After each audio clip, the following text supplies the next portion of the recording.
Five-bedroom, corner single house and lot here in Quezon City. Heading to your porch and solid main door.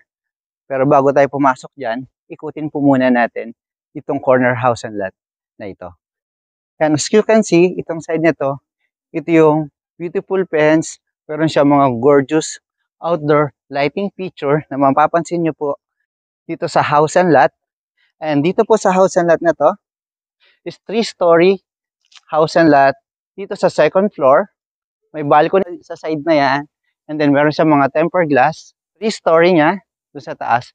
May additional balcony ka doon. And then meron kang 3 bedrooms. Dito po tayo sa side na to.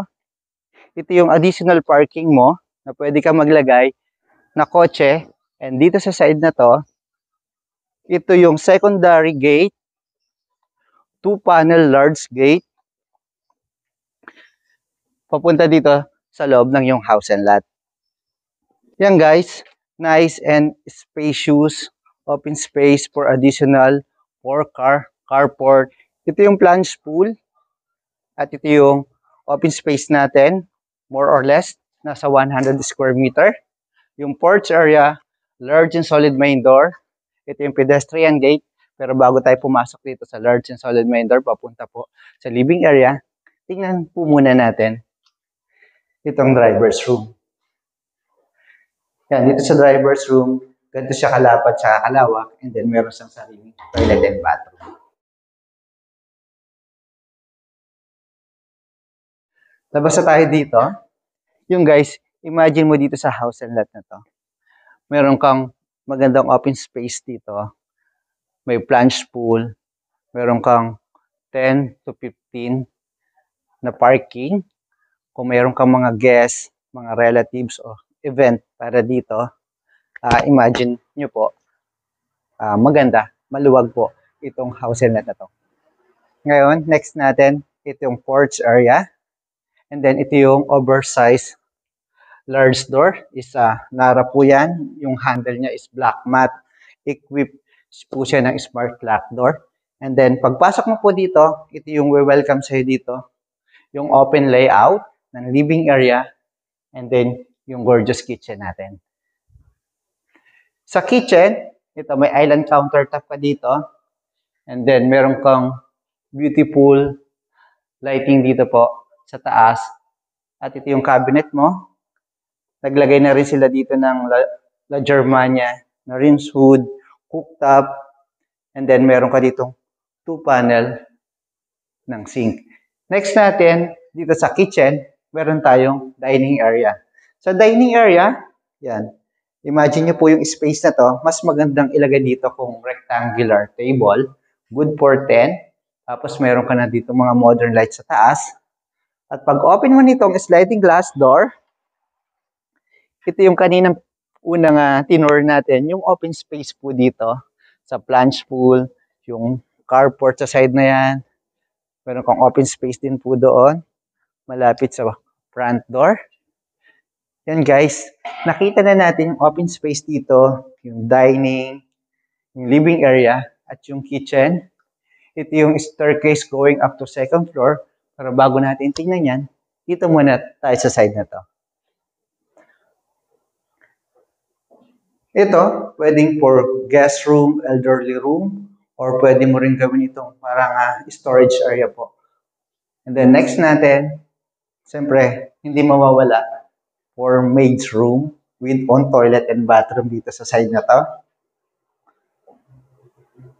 Naka-full tiles. Yan. At meron siyang pinto dito, papunta po dito sa service area. Yan. Balik tayo sa kitchen. This side, ito naman po yung powder room. Or full toilet na din kasi meron siyang shower. And then naka-full tiles. Meron siyang shower enclosure, yung toilet, bidet. Naka-full tiles siya. Ito yung staircase po natin going up to second floor. Bago tayo pumunta doon, yung specs po ng property na to, yung lot area niya is 191 square meter, yung floor area niya is 400 square meter. Pwede po dito na 10 to 15 carport, corner single house and lot. Ngayon, punta tayo sa taas. Yung handle mo dito is solid wood. Yung steps sa naka-tiles po siya.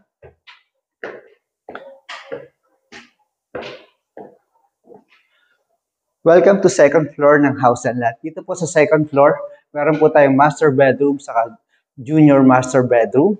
At meron tayo ditong malapad o malawak na balcony na napakaganda ng view. Unahin po muna natin ng junior master bedroom.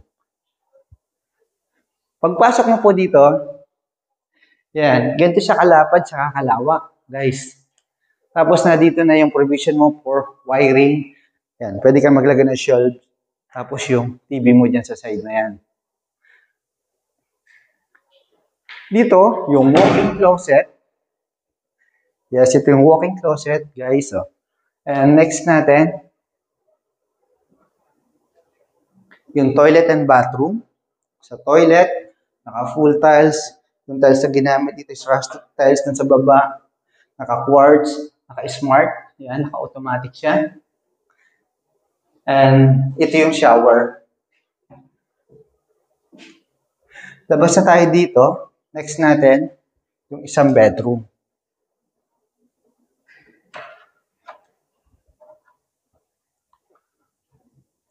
Ito yung family hall. Yan guys, ito yung isang bedroom natin. Dito nga po pala, naglagay sila ng 7 split type of aircon. Tapos dun sa ground floor, naglagay din po sila ng floor mountain inverter aircon po doon. Yan. Ito naman, yung sliding glass door natin. Papunta dito sa balcony. Yan. May accent wall ka dito. Imagine mo, na dito ka. Pagising mo ng umaga doon sa iyong bed, meron kang magandang view dito. Sa side nito, dito sa balcony. Yan. Balik tayo. Dito sa bedroom. Puntahan naman natin guys yung walk-in closet and toilet and bathroom. Yung both side, may cabinet siya. Dito sa toilet, same siya ng materials na ginamit sa isang bedroom. Yung toilet and bathroom niya. Labas tayo. Dito sa bedroom. Ang ginamit nga po pala mga wood dito is Nara. Solid Nara ang ginamit. Sa lahat po ng mga rooms, except lang po dun sa drivers and maids room. Ito yung family hall. Yung paglabas mo dito sa family hall, ang maganda doon sa family hall na yan, connected siya dito sa isang master bedroom. Okay? Yan. Mabubi mo dito, yung plunge pool, yung open space mo. Ang ganda ng view mo dito sa side na to.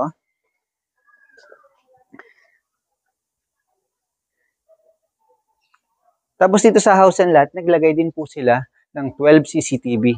As you can see, yung CCTV na yon, sa labas, naglagay sila ng 9 CCTV. Tapos dito po sa loob ng bahay, meron silang 3 CCTV na kinabit. Para sa security nyo rin po. Yung family hall, ito naman yung staircase going up to 3rd floor. Tara, samahan nyo ako. Tingnan naman natin yung mga ibang bedroom dito.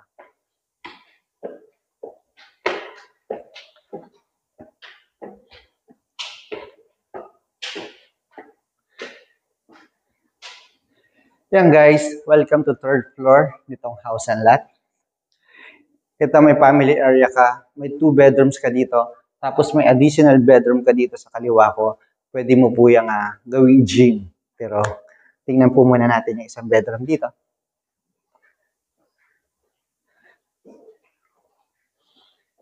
Yan, ito yung additional bedroom. Pwede mo nga itong i-convert for entertainment area, itong bedroom na to. O pwede mo rin siyang gawin talagang regular bedroom. It's up to you. And next natin, yung isang bedroom dito. Itong side na to, spacing siya dun sa plunge pool. Meron kang mga cabinet dito. May mga modern light ka na dyan. Tapos yung ginamit niyang tiles, yan, naka 20 by 120 wood tiles design. Dito sa staircase, meron kang beautiful chandelier. At meron kang modern light. At dito sa family area, yan, meron ka na rin inverter aircon. Next natin, meron tayong common toilet and bathroom dito. Sa common toilet and bathroom, sliding glass, yung shower, toilet, and then lahat po ng toilet dito, naka-multiple water heater siya. At naka-smart ano din siya dito, guys. Yan, hindi lang natin mapindot ngayon, pero yung salamin niya, puro naka-smart po yan. Sliding glass door, papunta dito sa open space niyo. Kung napansin niyo na mas maganda yung view sa second floor, dito sa third floor, mas maganda.